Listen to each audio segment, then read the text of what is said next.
Hemos escuchado en primer lugar el ambiente de un domingo por la mañana ante el Guernica de Picasso. Su forma de ser mostrado está centrada en lo visual y apela solamente a este sentido, pero en el museo escuchado las paredes tienen la misma importancia que las obras, las escaleras que las esculturas. Lo sonoro no tiene fronteras y vuelve las relaciones aparentes. Lo sonoro, que está oculto para la visión, disuelve la unidad visual y crea un lugar de conexiones invisibles y asociaciones imaginarias que es personal y contingente, que abre caminos y posibilidades. Un museo no es una vasija neutral que contiene artefactos, es un entorno audiovisual, aunque ya acabamos de escuchar que el diseño de su arquitectura, de la señalética, la disposición de las obras están focalizados en una experiencia centrada en la visión. En la tradición del pensamiento occidental, la visión ha estado siempre relacionada con la idea de verdad y con la adquisición de conocimiento, y como consecuencia, es este sentido el que ha dominado el espacio expositivo de museos y galerías, rodeando las obras de arte de entornos neutros, materializados en paredes blancas e iluminación uniforme, el cubo blanco, aunque ese no haya sido el criterio utilizado por otro tipo de museos como los arqueológicos, antropológicos o museos de historia, como sugiere Juhani Pallasmaa, en los que los entornos multisensoriales son más habituales.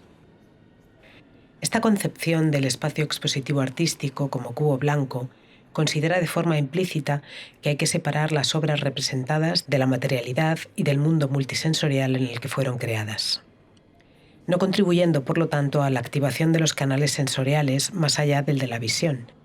Intentemos imaginar cómo puede ser la experiencia del cubo blanco si no disponemos del sentido de la vista o tenemos cierto grado de discapacidad visual. Eso es exactamente lo que hemos escuchado al principio. En estas condiciones, el acceso a las obras de arte se ve profundamente mermado y el concepto de experiencia artística parece inaccesible. Se necesita, por tanto, la creación de otras narrativas que permitan o faciliten una experiencia con diversidad sensorial, para que el resto de los sentidos participe de la estancia en el museo. Una de las experiencias más multisensoriales que se puede tener en un museo es la exploración de los materiales y procesos artísticos por medio del proceso de hacer arte. Este proceso reúne una parte física, otra emocional, social e intelectual. Involucra a la mente y al cuerpo. Muchos museos trabajan en este ámbito desde hace años. El MoMA, Museum of Modern Art de Manhattan, es pionero desde los años 50 con el Departamento de Educación dirigido hasta 1969 por Victor D'Amico, realizando exploraciones artísticas centradas en el hacer, utilizando materiales sencillos que pueden encontrarse en casa o las experiencias participativas con artistas educadores promovidas por la Tate Modern desde su creación en el año 2000. Las áreas de educación del Museo Reina Sofía, el Museo del Prado o el Museo Thyssen, el listado es muy extenso y no podemos mencionar todos los museos que trabajan en esta dirección, involucrando al espectador en la experiencia artística por medio de la creación. Sonoqualia se inserta en este contexto y con esta intención. Aunque no se ha realizado hasta ahora desde ningún museo, sí se ha experimentado en su fase final en el museo y en esta fase vamos a centrarnos. Las diferentes ediciones se han realizado hasta ahora gracias a los fondos concedidos por las ayudas a la creación del Ayuntamiento de Madrid en 2017 y a la ayuda concedida por la Fundación La Caixa en el contexto de las ayudas Art for Change 2019, que se han realizado en la Delegación Provincial de la ONCE de Madrid, situada en la calle Prim.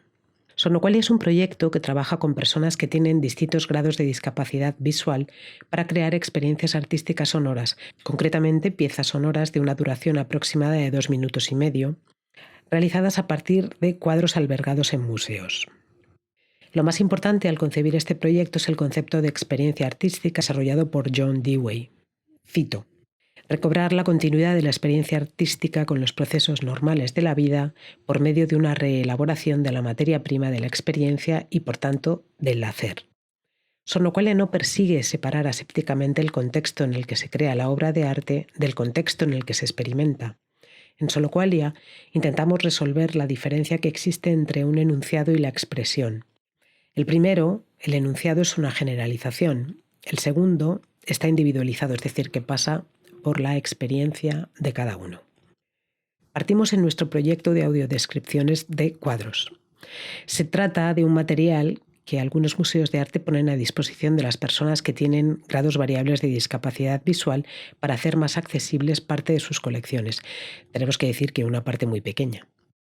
Las audiodescripciones, que no tenemos que confundir con las audioguías, relatan a nuestro entender de forma objetiva la disposición de los elementos que se ponen en juego en un cuadro, las formas, los colores, las direcciones, es decir, que son enunciaciones, y creemos que si bien son muy necesarias, como enunciaciones que son, están alejadas de la experiencia artística, que es expresión multimodal y multisensorial. Las audiodescripciones utilizadas en esta última edición a la que aquí nos referimos, 3.0, proceden del taller Insertar descripción, transformando obras de arte en palabras y sonidos, realizado por el colectivo Miméticas Lab en Media Lab Prado, que tuvo como objetivo, cito sus propias palabras, investigar en la creación de audiodescripciones colectivas en las que las subjetividades personales queden diluidas o se minimicen en el proceso de intentar llegar a una objetividad consensuada y al mismo tiempo reflejar de forma diferente el componente subjetivo de la obra, dando cabida a la creatividad y la experimentación, incluyendo las diferentes respuestas emocionales del público ante la obra. El resultado del taller de audiodescripciones y punto de partida de esta edición de Sonoqualia puede consultarse en la página web de Media Lab Prado y es accesible a todo el mundo. De forma muy breve vamos a pasar a resumir el contenido de la experiencia. Consta de 7 sesiones de 3 horas y media de duración cada una, un total de 21 horas de experimentación. En la primera sesión, antes de trabajar con las audiodescripciones, debemos de entrar en la lógica de algunas piezas sonoras contemporáneas realizadas con sonido. Hay que tener en cuenta que la mayor parte de los participantes no ha tenido contacto previo con el arte o de forma sesgada, por lo que se debe presentar el material y el lenguaje con el que vamos a trabajar. Esto se hace por medio de la escucha de piezas sonoras contemporáneas centradas en el concepto de paisaje sonoro, oscilando desde piezas más realistas y centradas en una intención ecológica hasta piezas más abstractas que proceden de procesos compositivos. El objetivo es experimentar el papel metafórico y evocador del sonido cotidiano y comentar las experiencias personales con lo sonoro, las imágenes mentales que a cada participante le surge al escuchar una pieza sonora. A esto le sigue una sesión de experimentación sonora utilizando objetos aumentados, es decir, manipulación de objetos a los que se ha colocado micrófonos de contacto, hidrófonos, para fomentar el asombro de lo cotidiano experimentado de otra manera. Solo a continuación, una vez que hemos trabajado en estos dos ámbitos, se escuchan las audiodescripciones de los cuadros con los que se van a trabajar. En nuestro caso, utilizando el trabajo realizado por Miméticas, elegimos los 2 cuadros albergados en el Museo Thyssen de Madrid, El bosque, de Natalia Goncharova, y Vestidos simultáneos, de Sonia Delaunay. A partir de las audiodescripciones, los participantes se distribuyen en grupos de 5 y trabajan con mediadores o facilitadores y van buscando y creando sonidos, utilizando para ello una biblioteca de sonidos creada para Sonoqualia, el proyecto Free Sound y los sonidos creados por ellos mismos, utilizando grabadoras, diferentes tipos de micrófonos y sintetizadores. Se trata, en concreto, de un proceso de 5 sesiones para componer sus propias piezas sonoras. Se trata de formas finales que proceden de relaciones múltiples, las de sus recuerdos, sus experiencias, sus asociaciones, sus negociaciones, al tratarse de un trabajo en equipo. Tras la realización de las 2 piezas sonoras, la sesión final que hemos realizado este año tuvo lugar en el museo, ante los propios cuadros. El 28 de abril de 2022 quedamos a las 11:30 de la mañana en el Museo Thyssen. Hay que decir que las personas encargadas del servicio de audiodescripciones para personas con discapacidad visual se disculparon porque hay muy pocos cuadros en el museo con esta posibilidad de acceso y estos cuadros concretamente no estaban incluidos.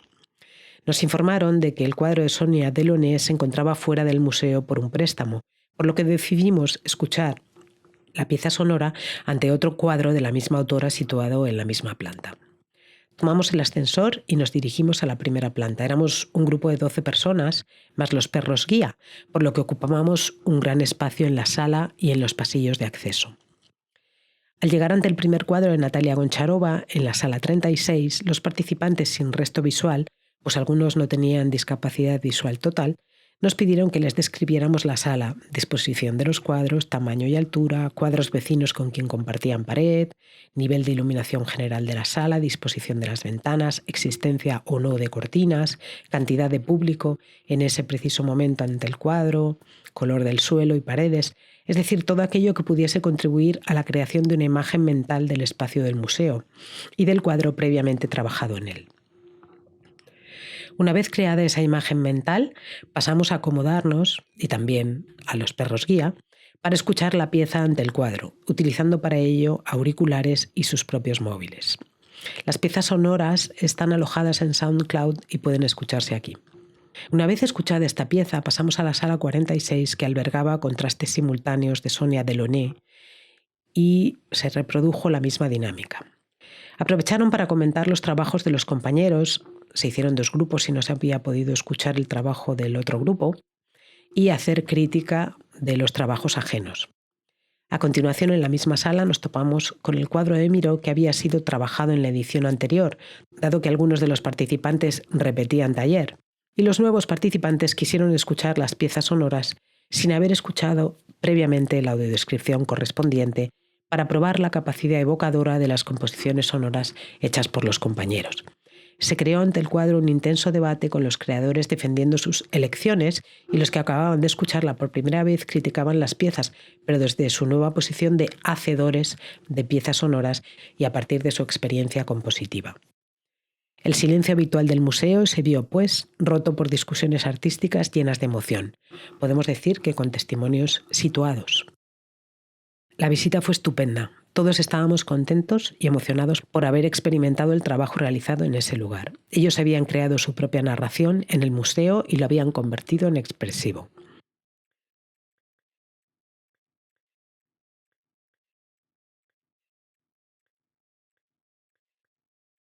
El sonido que se escucha en un museo no es significativo, nada tiene que ver con lo que allí se alberga, por lo que para conseguir que una visita tenga riqueza y sea significativa desde el punto de vista de una experiencia artística, este sonido no sirve.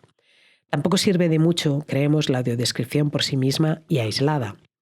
Creemos que nuestra propuesta como medio de corporeización y reinvención narrativa no es más que una pequeña aportación en un terreno que debe de ir creciendo y desarrollándose. Un ámbito que apueste por la experiencia artística apelando a la creatividad de la que todos participamos y que en este caso, en el que apostamos por el material sonoro, algunos de nosotros por necesidad y por constituir una de las materias básicas de la experiencia, pueden enseñarnos su relación con lo sonoro y contribuir a un enriquecimiento mutuo. Muchas gracias.